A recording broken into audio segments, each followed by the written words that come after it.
Hotline with Mike Ginnitti of Spotrac, hitting all the headlines around the beginning of the offseason and talking about Ryan Tannehill's big contract as well. Alongside Ramon Foster, Will Bowling back with you, and we are pleased to be joined by Mike Ginnitti talking about this Titans offseason. Good morning, Mike. How are you? Good morning. Doing well. Morning. Appreciate a couple minutes here this morning, and there is lots to get into with this Tennessee Titans team. And those of us that weren't sure we'd be talking about an offseason topic with this Titans team this week, but that is where we are at this point. And I guess I'll start with this kind of from a broad perspective in the NFL, with how many restructures and kind of reworking of contracts as there were in 2020 and going into 2021. Are teams kind of in weird predicaments going into 2022? How does those mass restructure of contracts affect how teams approach 2022 this offseason? That's an excellent question. That's literally what I've been sitting here for the last couple of days trying to figure out is how do teams get away from problems and not take too much of a financial hit, because it's not like the Titans are flush with cap space right now. In fact, they probably have to unlock about $20-25 million for this offseason push. So, wow.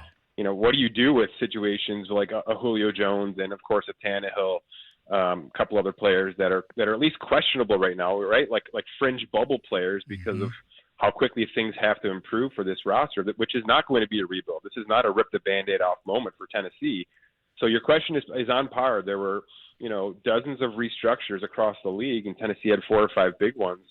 Both of those guys included. Tannehill's big one, Julio Jones' big one, pretty much locks them in. So you're in, it's going to be a big trade-off season is where I'm alluding to with this, because outright releases, even those post-June 1st releases, just aren't going to free up enough cap space to make teams happy to make it worth their time. So I do think we'll get a decent amount of trading because of what we have here. So as far as that, you mentioned the word trading, and there's a guy that's in the mix of this too, because of course you see, your Josh Allens, your Patrick Mahomes, your young gunners of this league, and you say, man, I want one of those.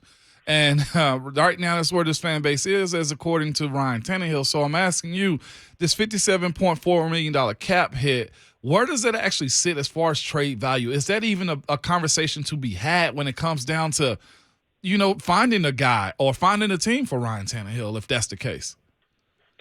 I think you could find a team, because I think Ryan Tannehill is an upgrade for a lot of other franchises.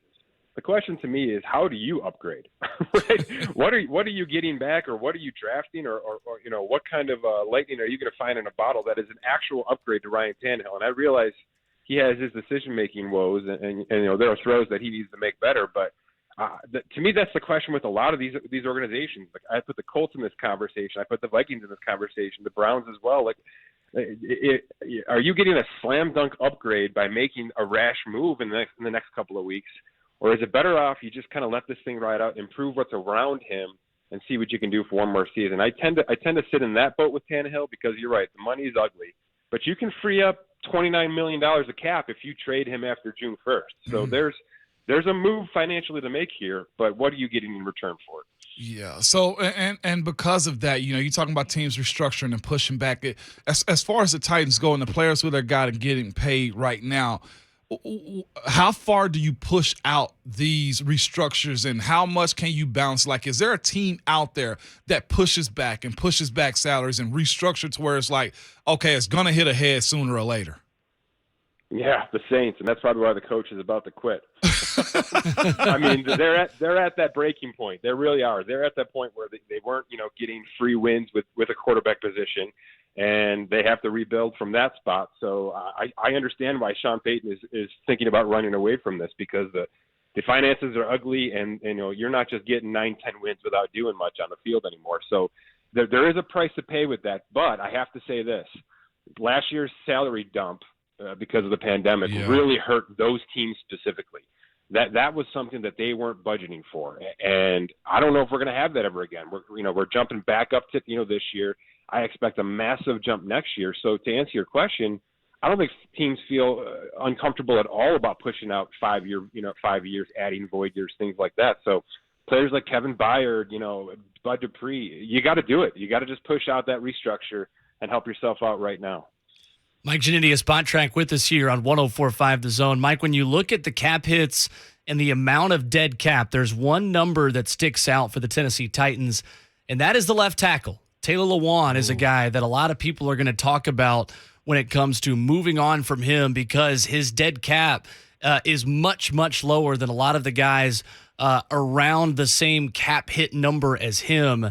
Do you feel like that is somebody that makes sense for the Titans to move on from, given that $20 to $25 million number you mentioned they're going to have to generate? The good news with him is his dead cap is only in this year. There's no dead cap next year, which means you can wait. There's no difference in doing it tomorrow versus June 15th. So I think you see what happens with this draft. I do believe that they're going to be identifying a tackle early in this draft. That, to me, that's a pressing need with the situation you're talking about here. And then you can move on from Lewan if you have to. Now, that's not good for the player. You know what I mean? Yeah. Sure. Generally, players like to get released right away, be able to find their next team. And maybe that's what happens. Maybe they understand exactly what their plan is going to be, and they feel comfortable moving on from him March 16th. But they do have some flexibility with him. And by the way, maybe he's tradable. Maybe there's a late-round pick to bring him off with fairly reasonable salaries to get moved off. So I think there's options with him, but he is certainly at the top of the bubble list for me. You got it. Sure. Go ahead. So another question is a theory. Conspiracy theories has started early in Tennessee, as far as the offseason and positions and what do they need to do to make this team better. One position that I always kind of get crapped upon, and that's the running back position, Mike. How do you view Derrick Henry as far as the idea? Okay, we ride with him, or do you go find somebody cheaper? I know his idea. No, don't do that. But as far as team flexibility with the cap, where are you with that position as a whole? Yeah, I got a love-hate relationship with it, unfortunately. I love to watch it. I love the kind of players that position pumps out, but financially speaking, it's just hard to do it now. It's just really hard to see $10 million plus at that position with any kind of regularity. And unfortunately, this was the year where Derrick Henry's contract had a major out. So, it's safe to say that those kind of questions are out there right now, and certainly the injury didn't help. He's a restructure candidate for me. I think you got to keep him. I think this guy has miles left.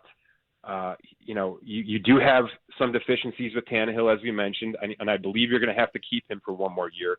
So why not keep your best offensive weapon right next to him for at least one more year and push some cap down the line, free it up to keep bring back Landry and some other options like that, and add a wide receiver, which is a huge need for this team right now. So I think you can restructure Henry pretty confidently, keep him around for one more season, and then 2023, if it doesn't go well in terms of wins, could be carnage in terms of the salary cap. Mike, two guys that are on pace for big contract extensions in the coming years, Jeffrey Simmons and A.J. Brown, both members of a really good 2019 draft class for this Tennessee Titans team, both guys who are going to get paid sooner rather than later. Which of those two guys makes the most sense to extend now, and which of the two are you waiting a little bit longer to extend? I think I'm signing them both right now.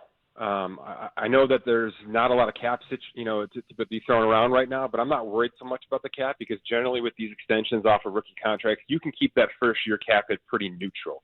And I know Simmons, they're both going to be about $20 million, or, $21 million. That's just the going rate for their positions respectively. So it's going to hurt in a couple of years, but I think those are two players you can rely on outside of injuries to just be core, confident annual traditions. So I'm doing it now because I want to keep my cap situation as easy as possible, and I can build in restructures next year. I can kind of finesse this thing as we need to go. But I don't want to screw around with those core players, especially if we're headed towards some major change in the next couple of years. You want a guy you can throw the ball to. You're probably dropping Julio Jones off this roster and drafting a young kid anyway this year. So I like the idea of a veteran wide receiver and a veteran, certainly defensive lineman who can be versatile across that line. Those are positions you just need no matter who the quarterback is. Well, Mike, speaking of other extensions too, Harold Landry, a guy that's certainly a little bit more of a pressing issue considering the fact that he's a free agent right now going into this offseason. Titans defenders met with the media yesterday, and pretty much the overarching thought from all of them was, hey, you got to bring Harold Landry back. Kevin Byard even said, if I got to restructure my contract again like I did so we could get Clowney, I'll do it. So Harold Landry's going to come back. What kind of number do you think Landry gets in the open market? How practical is it for him to remain a Tennessee Titan next year? Yeah, it's not practical because of everything we're talking about. There's a lot going on, a lot of moving pieces. But unfortunately, it's going to look just like that Bud Dupree contract, in my opinion. Upwards of $17 million per year on a 4 or 5 year term. So, do you restructure Dupree? Do you restructure Byard? I think, like I said, I've answered that question. I think you do whatever you have to do with a couple of the guys you're confident in, and hope that it works out for the best. I think that's too important of a position with an offense that kind of sputters at times. You don't want to give away pass rush. You don't want to give away any kind of secondary work. I think that's the right position to be paying right now, especially with Dupree having the season he just had. We had somebody ask the question, as far as weapons, tools. That's what we've seen with all these teams. All these quarterbacks have real strong weapons. Who's a 2022 free agent wide receiver that, could help this team, this offense out? Because every Batman needs a Robin. And I'm not saying, the receiver coming in here is a Robin, but Tannehill needs more weapons. Yeah, no question about it. And I'm not sure they have the capital to go out and pay a big free agent. I think they're going to have to do it through the draft, which they're limited there as well, unfortunately. But it's a heck of a wide receiver draft class. It's a pretty good tight end draft class as well. And I know that's a pressing need for that roster right there. But maybe it's a situation where you draft a third-round wide receiver and you sign a free agent tight end. There's going to be a decent amount of them out there. Blake Jarwin's going to fall off the Dallas Cowboys. I like him as a cheap option to make a bounce back from his injuries. Maybe one of those young rookies that didn't pan out, O.J. Howard and Evan Ingram. I like taking a chance on those kind of players cheap this offseason. But look, if you're swinging big, Allen Robinson's a great fit. He's a great fit for a lot of organizations. Mm-hmm. I don't think he's going to break the bank. That's a guy that his value kind of tanked on a really bad Bears offense this year. Can you sneak him in for $16 million per year over 4 years? That's a move I'd love to see a couple of these teams make. I'm actually on your website right now, and I'm looking, down the roster, and there's one name I don't see as far as 2022 salary cap goes, and that's Ben Jones. Didn't realize his deal was up after 21. In your opinion, do you go get a veteran guy out there? I'm not sure if Rodney Hudson is, up or as far as Arizona goes, or do you go in the draft at that position? I don't think you have the draft capital to take a center this year. Jeez. Unfortunately, I think you've got too many mouths to feed, so you're going to have to find somebody. There's a chance a player like Mitch Morse falls off the Buffalo Bills for cap purposes. Mm-hmm. So I think there'll be a few options. I like the Hudson move as well. He's shown wherever he goes, he makes things better. So there's going to be those guys out there. Unfortunately, it's a position that doesn't stick too long on a roster. But Ben Jones is up for money, and I don't think Tennessee can afford it.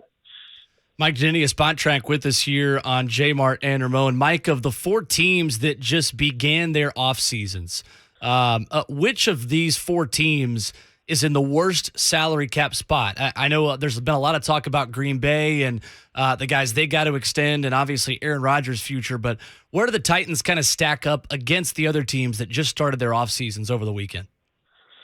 Yeah, they're right in the middle of the mix here. I mean, the Packers are a disaster right now because there's so many unknowns, and there's 3 defensive edge rushers who account for like $53 million in cap right now. Right. So there's a lot of moving parts happening in Green Bay. Not even the bigger ones that we've talked about so much. But Tennessee and Buffalo are kind of in the same boat, with the exception that Buffalo loves their quarterback, and I'm not sure Tennessee does right now. So similar situations, but I do believe Tennessee has as much moving parts and moving pieces as Green Bay will. And even if it's not the quarterback position, there's a wide receiver situation, there's a tight end situation, there's a couple of edge rushers, there's a cornerback to be added. It's very patterned with what Green Bay is going to be doing this offseason. So probably more movement than a team that got to the divisional round wants to be doing, but that's what we have in a hard cap sport here. Mike, one final question for you. This has all been great stuff. It is. Titans fans are looking for that next quarterback. And there's been already a lot of talk about Russell Wilson and Aaron Rodgers, guys that are not really practical for this team going into this offseason. But what practical options might be available if the Titans want to try to find another low-risk, low-money kind of guy like they found in Ryan Tannehill a couple of years ago? Is there a guy out there that fits as a veteran or a younger guy who could kind of push the quarterback situation a bit here in Tennessee? I'm watching where Russell Wilson ends up, because that's the situation I really want to monitor if I'm a couple of teams like this with limited cap situations. I don't believe they're in the market for Russell Wilson. I don't think they can handle another $40 million contract right now, to be honest. So what happens if Russell Wilson goes to the New York Giants? I realize Daniel Jones looks and smells pretty bad right now, but that's a situation where that is a Tannehill type situation where it looked like that in Miami for Ryan, and then he switched scenery and things got better quickly. So Daniel Jones is basically on non-guaranteed after this season. It's a very small $1.5 million salary. If Russell Wilson ends up as a Giant this offseason and they want to completely reconfigure that organization, what's it going to take to get him off of that with 1 year left in his contract? That's what I'm monitoring right now. And, similar with a Jordan Love, similar with, who knows with Trey Lance, where that's headed. So I'm not thinking older veteran at this point. I'm poaching somebody's draft pick that they no longer have a use for. I think that's the chance to take. Mike, I know we said that was the last question, but I got to feed the beast. Okay? You mentioned Russell Wilson. Is there an opportunity, a possibility, a sign and trade of, I don't know, to Seattle that Russ could end up here in Nashville, or it's just like, let's take that off the books already? I can't see it. I can't see it. Unfortunately, I see Indy before I see Tennessee. I'm sure that's not going to be pleasant around there. Ooh, wow. Indy, the Giants. At one point, I thought the Saints were a legitimate option because of how quickly they want to fix things. Outside of that, Vegas is going to be in, but Tennessee's not on my list right now, unfortunately. Okay. Mike Ginnitti of Spotrac has been our guest here on 104.5 The Zone.